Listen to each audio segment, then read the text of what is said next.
கும்பராசிக்காரர்களுக்கு காதல்லையும் சில பெயின் பிரிவுகள் வரும். ஆனால் இவர்களுக்கு ராசிக்கு 4 சுகாதிபதி என்று சொல்லக்கூடிய சுக்கிரன் தான் காதல் கிரகமா எல்லாருக்குமே வர்றாரு. 9ஆம் இடம் என்று சொல்லக்கூடிய பாக்யாதிபதியாகவும் அதே சுக்கிரன் இவர்களுக்கு வர்றாரு. காதலில் நிறைய பாக்கியவான்கள் கும்பராசிக்காரர்கள். அவர்கள் காதலிக்கப்படக்கூடிய அந்த நபர் புத்திசாலியாக இருக்கணும், பொறுமைசாலியாக இருக்கணும், நிதானமான ஆளாக இருக்கணும், ஒரு அண்டர்ஸ்டாண்டிங்காக இருக்கணும். காதலில் ரொமான்ஸை விட அண்டர்ஸ்டாண்டிங் ரொம்ப முக்கியம் அப்படின்னு நினச்சா அது கும்பராசி.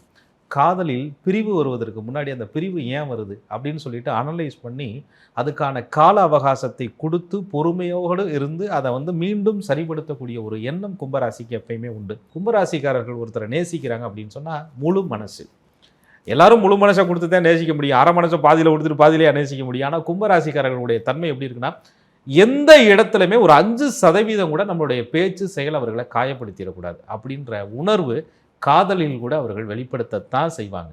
காதலில்னா உரிமை எடுத்து திட்டலாம், பேசலாம், என்ன வேணாலும் பண்ணலாம், கணவன் மனைவினா என்ன வேணாலும் பண்ணலாம் அப்படின்ற ஒரு எண்ணத்தில் கும்பராசிக்காரர்கள் எப்பயுமே அளவுகோல் பார்ப்பாங்க. தப்பே பண்ணியிருந்தாலும் ஒருவர் ரகசியமான பிரச்சனைகளில் சிக்கியே இருந்தாலும் கூட அது கும்பத்திற்கு தெரிய வந்தாலும் கூட பொறுமையாக கையாளக்கூடிய ஒரு தன்மை கும்பராசிக்காரர்களுக்கு எப்பயுமே உண்டு.